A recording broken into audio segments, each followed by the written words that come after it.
¿Cómo están todos? A continuación vamos a presentar el carcinoma bronquial relacionado a la anatomía y a la histología. Bifurcación traqueal, que va a ser la carina traqueal, a nivel del ángulo de Lois o también de T4 a T5. La tráquea está situada dentro del mediastino superior y va a tener un calibre de 1 centímetro, mientras que va a tener un largo de 9 a 12 centímetros y un ancho de 12 milímetros. La tráquea está constituida por cartílagos traqueales, membrana fibrosa, músculo traqueal y mucosa traqueal. Los cartílagos de la tráquea van a tener anillos abiertos en la parte posterior con un número alrededor de 15 a 20 anillos, mientras que el último va a ser en forma de Y, ya que va a presentar la carina traqueal. La membrana fibrosa va a estar entre cartílagos y el músculo traqueal son fibras musculares lisas. Estos van a cerrar la parte posterior de la tráquea, mientras que la mucosa traqueal va a tapizar el interior de la tráquea. Va a presentar glándulas mucosas y cilios vibratiles. Los bronquios principales se van a dividir a nivel del ángulo del esternón o T5. Estos van a pasar inferolateralmente entre los pulmones por medio de los cilios. El bronquio principal derecho va a ser más ancho, más corto, ya que va a tener un diámetro de 2 centímetros. También va a ser más vertical y más rectilíneo y va a estar rodeado por el arco de la vena ácigos, mientras que el bronquio principal izquierdo va a ser más estrecho, más largo, con una forma de S y va a tener un diámetro de 5 centímetros. Va a estar curvado lateralmente para pasar por debajo de la aorta y delante del esófago. Aquí vemos cómo se va a relacionar. Superiormente encontramos a la laringe y sus cartílagos, encontramos la tráquea con sus anillos y la carina traqueal. También vamos a encontrar los bronquios principales derechos, bronquios principales izquierdos. Pero para ello vamos a decir que la vía respiratoria sublaringea está constituida por la tráquea y por el árbol bronquial. La tráquea. Este es un conducto semirrígido fibromúsculo cartilaginoso. Anteriormente va a ser cilíndrico, mientras que posteriormente va a ser plano. Su origen va a comenzar a nivel del borde inferior del cartílago cricoideo, que va a corresponder a la laringe y va a llegar hasta la... El bronquio principal derecho es más ancho y corto y discurre más vertical que el bronquio principal izquierdo cuando pasa directo hacia el ilio pulmonar. El bronquio principal izquierdo discurre inferolateralmente inferior al arco de la aorta y anterior al esófago y a la aorta torácica para alcanzar el ilio pulmonar. Dentro de los pulmones, las ramas bronquiales se ramifican de manera constante para formar el árbol bronquial. Cada bronquio principal se divide en bronquios lobulares o secundarios, dos en el izquierdo y tres en el derecho, cada uno de los cuales abastece un lóbulo del pulmón. Cada bronquio lobular se divide en varios bronquios segmentarios o terciarios que abastecen los segmentos. Estos segmentos broncopulmonares son las subdivisiones más grandes de un lóbulo, son segmentos del pulmón de forma piramidal, con su vértice orientados hacia la raíz del pulmón y sus bases hacia la superficie pleural. Están separados de los segmentos adyacentes por tabiques de tejido conectivo. Están abastecidos independientemente por un bronquio segmentario y una rama terciaria de la arteria pulmonar. Se denominan según el bronquio segmentario que los abastece. Drenan a través de las porciones intersegmentarias de las venas pulmonares situadas en el tejido conectivo, que segmentos adyacentes a los que drenan. Normalmente son de 18 a 20, 10 en el pulmón derecho y de 8 a 10 en el pulmón izquierdo, dependiendo de la combinación de segmentos. Más allá de los bronquios segmentarios, hay de 20 a 25 generaciones de ramificaciones bronquiales de conducción, que finalmente dan lugar a los bronquios terminales. Los bronquioles de conducción más pequeños carecen de cartílago en sus paredes. Los bronquioles de conducción transportan aire, pero no poseen glándulas ni alvéolos. Cada bronquiolo terminal da origen a varias generaciones de bronquioles respiratorios que se caracterizan por la presencia dispersa de vaginaciones saculares de paredes finas. Los alvéolos pulmonares constituyen la unidad estructural básica de intercambio de gases en el pulmón. Debido a la presencia de los alvéolos, los bronquiolos respiratorios están implicados tanto en el transporte de aire como en el intercambio de gas. Cada bronquiolo respiratorio da origen a 2 a 11 conductos alveolares, cada uno de los cuales origina a su vez 5 o 6 sacos alveolares. Es posible que reciba intubación endotraqueal y ventilación mecánica si se encuentra en una situación de emergencia que involucre problemas respiratorios severos, o si se encuentra bajo anestesia general durante un procedimiento quirúrgico. Cuando respira, el aire ingresa a sus pulmones cuando un músculo llamado diafragma, junto con otros músculos cercanos, se contraen y hacen que la cavidad torácica se expanda. El aire es exhalado cuando estos músculos se relajan y el tejido pulmonar regresa lentamente a su tamaño original.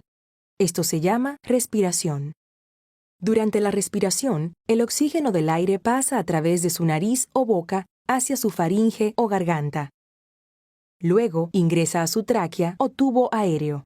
Su tráquea se divide para formar los bronquios derechos e izquierdos principales, los cuales ingresan a sus pulmones. Dentro de sus pulmones, los bronquios principales se dividen reiteradamente y finalmente se convierten en pequeños tubos llamados bronquiolos. En los extremos de los bronquiolos se encuentran pequeños sacos de aire llamados alveolos. El oxígeno en sus alveolos es absorbido dentro de pequeños vasos sanguíneos cercanos llamados vasos capilares. Al mismo tiempo, el dióxido de carbono, un gas en su sangre que debe ser eliminado, ingresa a los alveolos y sale a través de las vías respiratorias. Este proceso se llama intercambio de gases. Si tiene problemas respiratorios severos, los niveles de oxígeno en su sangre pueden descender demasiado o los niveles de dióxido de carbono pueden elevarse demasiado. Cualquiera de estas condiciones puede dañar sus órganos vitales, incluyendo su corazón y cerebro. Algunas condiciones que pueden provocar problemas respiratorios severos incluyen ahogamiento, una obstrucción en la tráquea, tal como un objeto extraño o tumor, enfermedades pulmonares obstructivas, tales como asma, bronquitis crónica y enfisema, enfermedades tales como neumonía y síndrome de dificultad respiratoria aguda o SDRA, debilidad severa de los músculos que controlan la respiración y daño a los huesos y tejidos del pecho. Bajo estas circunstancias, es posible que necesite oxígeno adicional o ayuda para respirar a través de la ventilación mecánica. La ventilación mecánica también se usa durante procedimientos quirúrgicos para administrar anestésicos, evitar la aspiración de contenidos del estómago hacia los pulmones y controlar de cerca los niveles de oxígeno y dióxido de carbono en la sangre durante la cirugía. Antes de intubarlo y ventilarlo para un procedimiento quirúrgico, se le colocará una vía intravenosa o IV. Y su médico le administrará medicamentos a través de su IV para que se duerma. A medida que el medicamento hace efecto, el médico colocará una máscara de oxígeno sobre su nariz y boca y le pedirá que respire profundo, asegurándose de que usted contará con una reserva de oxígeno en su cuerpo antes del procedimiento. El primer paso en la ventilación mecánica se llama intubación endotraqueal. Una vez dormido, su médico utilizará un instrumento llamado laringoscopio para realizar la intubación. Un laringoscopio, que está compuesto por un mango, una luz y una hoja sin filo, ayuda a guiar el tubo endotraqueal a su posición adecuada. Su médico inclinará su cabeza hacia atrás ligeramente e insertará el laringoscopio a través de su boca hacia su garganta, teniendo especial cuidado de no tocar sus dientes. Utilizando la hoja, su médico levantará con cuidado la epiglotis, que es un colgajo de tejido que protege su laringe. Luego, hará ingresar la punta del tubo endotraqueal en la tráquea. Una vez que el tubo endotraqueal esté en la tráquea, su médico inflará un globo pequeño alrededor del tubo para asegurarse de que se ajuste bien en su lugar. Su médico retirará el laringoscopio y unirá con cinta adhesiva el tubo a la esquina de su boca para evitar que se salga de su posición. Su médico revisará si el tubo está colocado correctamente en la parte baja de la tráquea al inflar sus pulmones con una bolsa especial y al escuchar sus sonidos respiratorios en ambos lados de su pecho. Si el extremo del tubo está muy abajo, ambos pulmones no recibirán la misma cantidad de aire. En algunos casos, se toma una radiografía inmediatamente después de la intubación para confirmar la ubicación del tubo. Una vez que el tubo endotraqueal esté en la posición adecuada, su médico lo conectará al ventilador mecánico, una bomba especialmente diseñada que ayuda a la respiración al suministrar aire bien oxigenado a los pulmones y permitiendo que el dióxido de carbono salga de los pulmones. Los niveles de oxígeno y dióxido de carbono se controlarán de cerca para confirmar que el ventilador está funcionando. Una vez que termine su procedimiento quirúrgico, su médico no retirará el tubo endotraqueal hasta que usted sea capaz de respirar por sí mismo con seguridad. Esto se determinará al medir cuán seguido respira y cuánto aire inhala y exhala en cada respiración. Irrigación e inervación.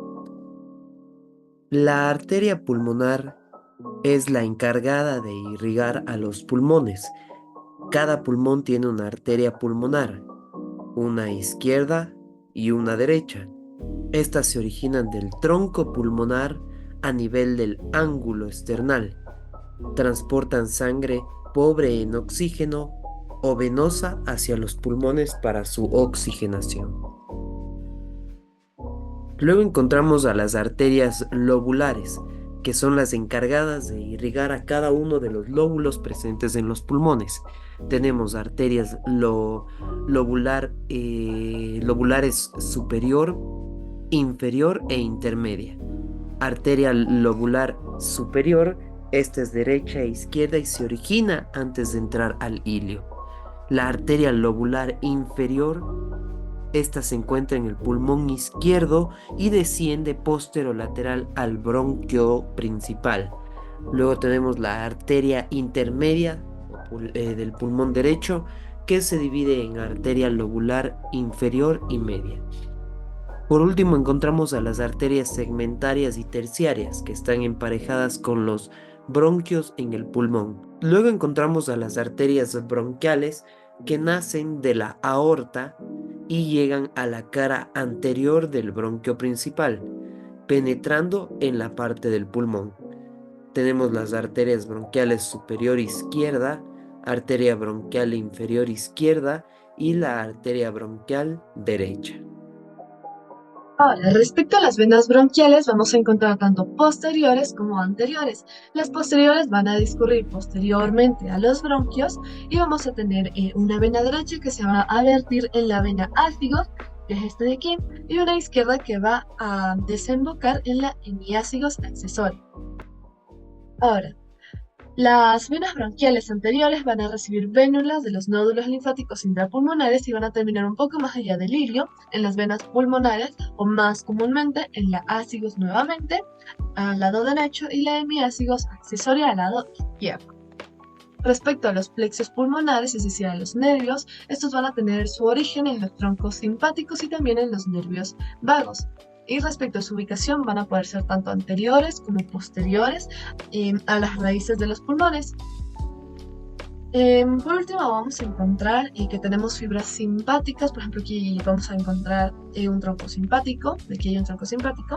Y también fibras parasimpáticas. Las simpáticas van a estimular, mientras que las parasimpáticos van a inhibir o disminuir las frecuencias respiratorias.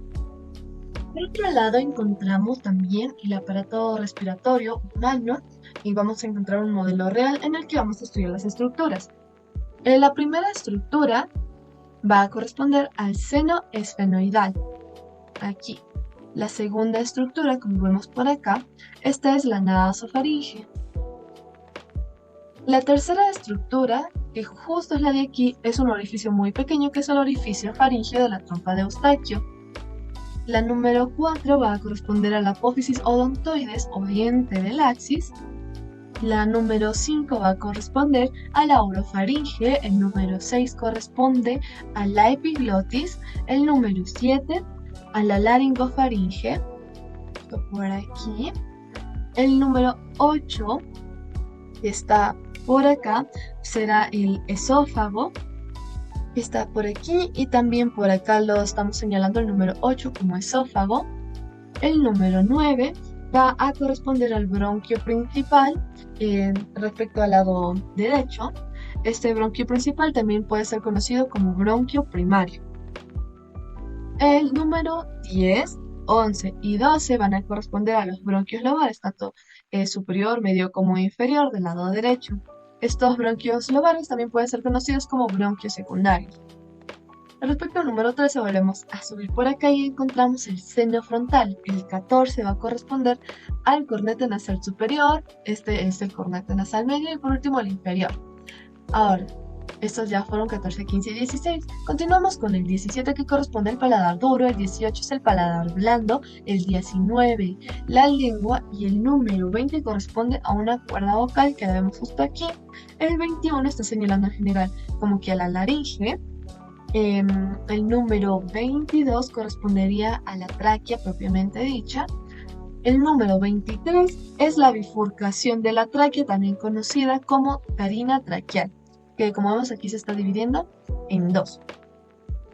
El número 24 va a corresponder al bronquio principal o primario, como ya mencionamos anteriormente, pero en este caso es el izquierdo. Ahora vamos a encontrar también los bronquios lobales, que van a ser tanto superior como inferior del lado izquierdo y también son conocidos como bronquios secundarios. Aquí podremos encontrar los nombres de las estructuras que ya les mencioné y vamos a analizar otra imagen. En este caso, la estructura número 1 va a corresponder a la vena yugular interna. La número 2, que está por aquí, es la arteria carótida primitiva. La número 3 es una estructura bastante delgadita como estamos observando y es el nervio vago. La número 4, que está por acá, corresponde a la arteria subclavia, en este caso de aquí, la derecha. El número 5 va a corresponder al tronco arterial brachiocefálico, estas son arterias.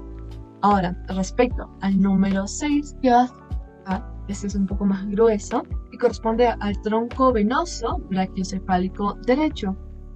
Ahora, el número 7, que está por aquí, corresponde a la rama cardíaca cervical superior del nervio vago. El número 8 está relacionado y va a ser la rama cardíaca cervical inferior del nervio vago. En la estructura número 9, que la encontramos por aquí seccionada o digamos cortada, va a ser la vena ácigos. La número 10 será la bifurcación de la tráquea o carina tráquea que mencionamos en la imagen anterior. El número 11 corresponde por aquí a la arteria pulmonar derecha.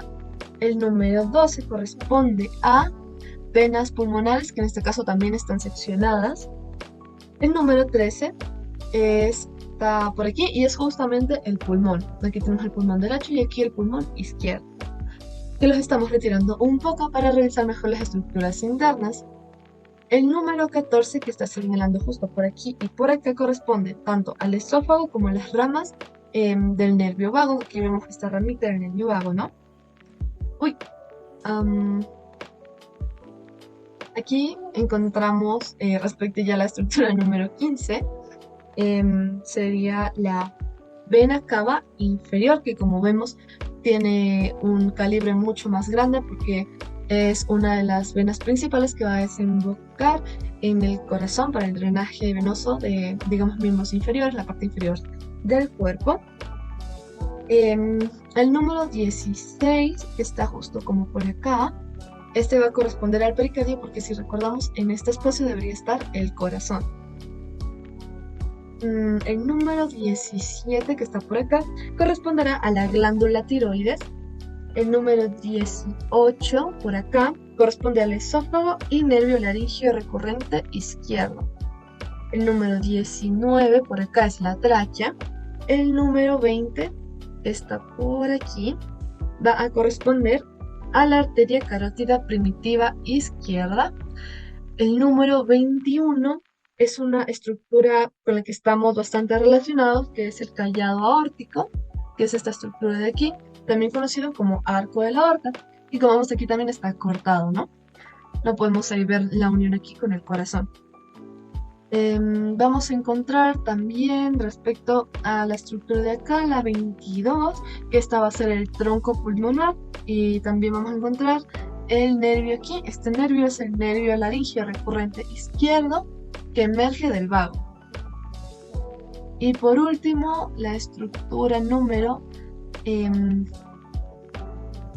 estructura número 23, que ya mencioné, y la estructura número 24 va a corresponder al nervio frénico. Aquí vamos a encontrar las estructuras que ya mencioné. podemos mencionar que entre los cambios morfológicos e histopatológicos en el epitelio bronquial están: primero, la hiperplasia, que aumenta el número de células basales, células caliciformes o que condiciona engrosamiento y desequilibrio del epitelio con predominio del componente proliferativo sobre el maduro superficial. Tenemos como segundo la metaplasia escamosa, que es el proceso que se desarrolla sobre el anterior con sustitución del epitelio superficial pseudoestratificado ciliado por un epitelio más resistente como es el escamoso poliestratificado. Si bien este epitelio es anómalo, su morfología no muestra rasgos atípicos. Y en tercer lugar, a la displasia, cuando el epitelio escamoso metaplásico comienza a sufrir alteraciones citológicas, se habla de cambios displásicos, según la extensión del desorden tisular. Esta displasia será de carácter leve, moderada o severa. En cuanto a la leve, el grado inicial de la displasia, que consiste en una simple distorsión epitelial del área metaplásica. Moderada, la OMS no define de forma exacta esta fase intermedia, dejando una evidente subjetividad a su diagnóstico. En otras áreas diferentes de la oncología se clasifican apenas displasia de bajo o alto grado, con el objetivo de unificar la interpretación entre los diferentes patólogos. Y la severa, esta lesión muestra cambios histológicos de evidente proliferación, con marcado engrosamiento del espesor epitelial e incremento del tamaño celular, con anisocitosis y pleomorfismo. ¿Qué es esto? Es cuando varía la forma y el tamaño de las células o de sus núcleos. También va a existir aumento nuclear, que se dispone verticalmente en las capas profundas con atipia e imágenes de mitosis. Y por último, el carcinoma in situ, que son las alteraciones citológicas e histológicas mencionadas, alcanzan su máxima expresión, siendo la lesión preneoplásica de mayor alteración epitelial escamosa. Todo el espesor del epitelio está reemplazado por células atípicas de mitosis, que habitualmente es un foco pequeño con irregularidades y discontinuidades evidentes de la membrana basal. En la mucosa adyacente al carcinoma in situ hay frecuentes signos de displasia y metaplasia. Histológicamente, el carcinoma bronquial se clasifica dentro de los tumores pulmonares neuroendocrinos o también denominados NETs. Estos surgen en el pulmón o en el epitelio bronquial y se caracterizan por un comportamiento biológico sorprendentemente diferente. En un extremo de la tipificación se encuentran los carcinomas típicos, que son neoplasias de bajo grado bien diferenciadas, de crecimiento lento, que rara vez metastatizan a estructuras extratorácicas. En el otro extremo de la tipificación se encuentran los carcinomas neuroendocrinos de alto grado, poco diferenciados. Son tipificados por el carcinoma bronquial de células pequeñas y el carcinoma bronquial de células grandes, que se comportan de manera agresiva con un rápido crecimiento tumoral y una diseminación a temprana distancia. Las células del tumor carcinoide bronquial se disponen formando nidos sólidos, trabéculas o glándulas rodeadas por un estroma muy vascular que puede presentar cambios hialinos, calcificación, osificación, material amiloide y secretar moco. Son células pequeñas con núcleos redondos y ovales muy regulares, cromatina gruesa y nucleolos definidos, con un citoplasma abundante y gránulos electrodensos de halo claro. Las mitosis son raras y no muestran signos de necrosis. La clínica asociada con este tipo de tumor o de carcinoma depende de la localización. Los tumores periféricos suelen ser asintomáticos. Las neoplasias centrales, sin embargo, producen síntomas de obstrucción bronquial, siendo la tos, la hemoptisis y la infección recurrente la tríada clásica. En cuanto al diagnóstico del carcinoma bronquial, para tratar esta patología con éxito se debe diagnosticar en una etapa temprana. Por ello, en el diagnóstico existen diferentes modalidades que incluyen radiología, broncoscopía, biopsia bronquial, citología de cepillado y lavado. Como cada técnica tiene ventajas y desventajas, no es posible realizar todas las técnicas en cada paciente. Sin embargo, su uso combinado produce mejores resultados. Además, otras investigaciones plantean la obtención de muestras para el estudio citológico de esputo, en el que se puede identificar células malignas. La broncoscopía con un alto índice de especificidad con un 40% el cepillado de la mucosa bronquial y las biopsias guiadas por imagen. Es importante mencionar que en los últimos 10 años se han presentado numerosos avances técnicos que han transformado estas pruebas, expandiendo sus aplicaciones en la evaluación y evolución de las alteraciones pulmonares. La relevancia terapéutica. Para la mayoría de pacientes, la resección endobronquial es subóptima, por lo que nosotros recomendamos que no se reemplace esta en lugar de la resección quirúrgica definitiva, ya que es mejor reservar la resección endobronquial para los pacientes que presenten oclusión de las vías respiratorias mayormente o que estos no sean candidatos para la cirugía. Un ejemplo claro son los adultos mayores. Ahora, podemos utilizar también la quimioterapia adyuvante. Esta se la realiza mediante a base de platino y se le puede incluir la radioterapia o no se la puede incluir. Ahora, esta principalmente es para una opción en cuanto a los pacientes que presenten carcinoma endobronquial de grado intermedio, estadio 3, con una apariencia histológicamente agresiva. ¿A qué nos referimos con una apariencia histológicamente agresiva? Principalmente a que presenta una mitosis relativamente alta, es decir, se empiezan las células a duplicarse rápidamente, y también que encontramos aquí necrosis extensa, aunque solo hay pruebas limitadas que lo respalden en cuanto a esta terapéutica. Ahora, pero si nosotros vemos que persiste la enfermedad residual macroscópica en cuanto al carcinoma bronquial de grado intermedio, podemos utilizar la radioterapia, que es una opción razonable. Debemos seguir una vigilancia posterior al tratamiento en cuanto a la resección de bajo grado con ganglios positivos y para todos los tumores que sean de grado intermedio. Ahora, necesitamos realizar tomografías computarizadas de tórax y abdomen cada 6 meses durante 2 años, además de exploraciones anuales durante un total de 5 a 10 años, lo que representa para nosotros un programa de vigilancia razonable. Las recomendaciones que hemos obtenido es que la anatomía, la histología y la histopatología son pilares fundamentales en el manejo del carcinoma bronquial, además de que su aplicación clínica, su investigación constante y educación son necesarias para proporcionar una atención de calidad, además de que ayudar a los avances en el campo médico. Es por ello que invitamos a nuestra comunidad universitaria a contribuir en este tipo de investigaciones, mantenerse actualizados en cuanto a nuevas prácticas o técnicas, tratamientos en cuanto a los distintos carcinomas que presentamos, sirvan para discutir casos reales con profesionales en oncología o alguna rama asociada a la temática.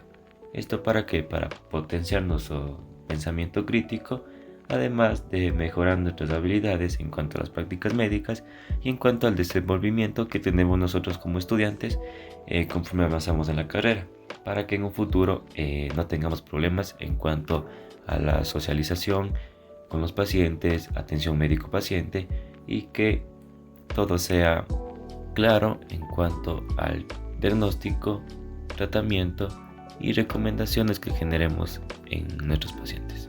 Hablaremos sobre la utilidad pronóstica. Principalmente el pronóstico va a depender del diagnóstico diferencial que realicemos, esto en base a una tipificación o clasificación de la histopatología del carcinoma bronquial en el que el paciente en esta etapa se encuentre. Ahora, vamos a clasificar principalmente en 2 carcinomas, el carcinoma de células no pequeñas y el carcinoma de células pequeñas. Ahora, el carcinoma de células no pequeñas, también denominado adenocarcinoma, es el más común de carcinomas y este se va a originar principalmente en las células glandulares del epitelio bronquial. Ahora, ¿cómo se observa histológicamente?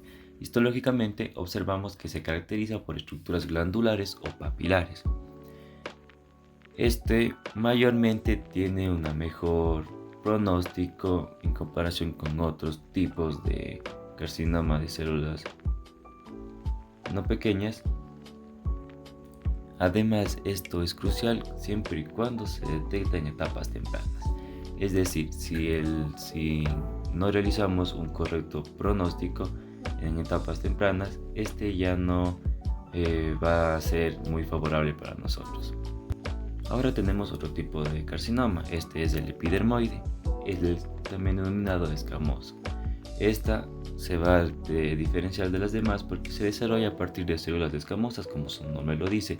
Estas van a recubrir las vías respiratorias y histológicamente vamos a observar estructuras queratinizantes con células diferenciadas escamosas que tienen un pronóstico intermedio, y además suele estar principalmente asociado al consumo del tabaco y al carcinoma de células grandes. Este es menos común que los demás. Histológicamente podemos observar una marcada pleomorfismo y poca diferenciación, además de que este pronóstico es menos diferenciable, más o menos favorable, es decir que el adenocarcinoma y el carcinoma epidermoide. Finalmente tenemos el carcinoma de células pequeñas, que histológicamente podemos observar que muestran células pequeñas con núcleos hipercromáticos y un citoplasma escaso. Estas van a estar distribuidas u organizadas en patrones sólidos y trabeculares. Además de que este tipo es altamente agresivo y se propaga rápidamente, por lo que hace que este sea uno de los tipos más peligrosos, además de que debido a que se propaga rápidamente, tiene una tendencia a metastatizar tempranamente. Además, es el peor tipo de pronóstico entre todos los tipos de cáncer de pulmón, como lo mencionamos, debido a su agresividad y su alta tasa de recurrencia. Ahora, sin embargo, este tiene una característica. De que este es más sensible en cuanto a la quimioterapia inicial. Ahora, podemos decir que el tipo histológico del carcinoma bronquial es un factor crucial para determinar el pronóstico y el manejo clínico del paciente. Identificar qué tipo histológico mediante las técnicas como biopsia y el análisis inmunohistoquímico nos va a permitir dar una guía terapéutica, prever un curso clínico de la enfermedad que sea menor para el paciente y para tomar buenas decisiones en cuanto a la medicina que les vamos a proporcionar al paciente. En conclusiones tenemos el resumen de los hallazgos. Aquí tenemos que el estudio de la anatomía y histología de los bronquios va a ser fundamental para formarnos como médicos, ya que va a proporcionar bases teóricas y conceptuales necesarias para identificar estados patológicos, como lo es el carcinoma bronquial. Este conocimiento va a permitir que podamos tipificar correctamente los tumores según los cambios celulares específicos, que se clasifican principalmente en tumores de células pequeñas y no pequeñas. El diagnóstico del carcinoma bronquial se realiza mediante varios métodos, cada uno con sus propias ventajas y desventajas.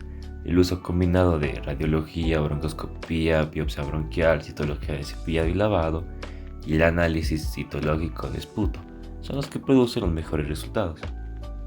Además, porque es importante detectar, tener un buen diagnóstico, esto es muy importante porque nos va a permitir mejorar el pronóstico debido a que lo tratamos de una manera temprana y no permitimos que este avance. En cuanto al pronóstico, esta va a depender de la fase o etapa en la que la enfermedad se encuentre y se basa según la tipificación histopatológica. Primero se clasifica en carcinoma de células no pequeñas y carcinoma de células pequeñas, además de que su tratamiento puede incluir cirugía, radioterapia o quimioterapia, y se va a determinar según la agresividad y extensión del tumor. Ahora, ¿por qué es importante el conocimiento anatómico, histológico y histopatológico? Además de su relevancia en el contexto específico del carcinoma bronquial, este conocimiento profundo de la anatomía, histología y histopatología va a ser fundamental para la formación y práctica médica, ya que estas no son solo herramientas académicas, sino son habilidades que nosotros vamos aprendiendo y vamos adquiriendo, que nos van a guiar principalmente para tomar decisiones clínicas. Ahora, esto nos va a ayudar a que, como en un futuro, podamos brindar una atención adecuada, de calidad, y contribuir a los avances de la medicina. ¿Qué podemos decir sobre la anatomía? La anatomía principalmente es la base estructural sobre la cual se construye todo el entendimiento clínico. Los médicos deben comprender cuáles son las disposiciones de los órganos, tejidos y principalmente en el caso de los bronquios debemos conocer su ubicación, qué relaciones anatómicas presenta y cuáles son las variaciones individuales, ya que esta nos va a permitir observar en cuanto a radiología, imágenes, para poder tomar decisiones, además de realizar distintos procedimientos. En cuanto a la histología, nos permite explorar la microarquitectura de los tejidos.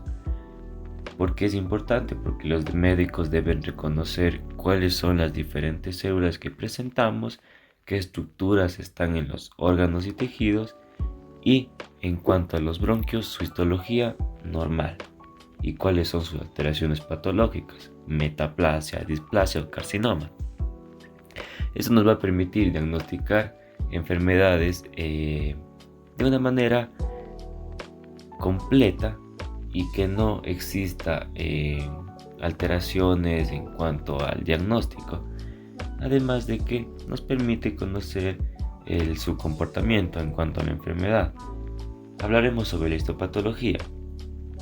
Esta va de la mano con la histología y la lleva a un siguiente nivel, en el cual empezamos a estudiar cuáles son las alteraciones específicas asociadas con las enfermedades, qué cambios generan en el tejido y además de que esta, en cuanto a los patólogos, va a permitir que analicen muestras de tejido, observando los cambios morfológicos, pudiendo evaluar si esta es una enfermedad grave o es una enfermedad no tan grave. Nos va a permitir determinar su origen, además de que esta se va a poder, en cuanto al carcinoma, se va a poder evaluar siempre y cuando tenga la agresividad tumoral.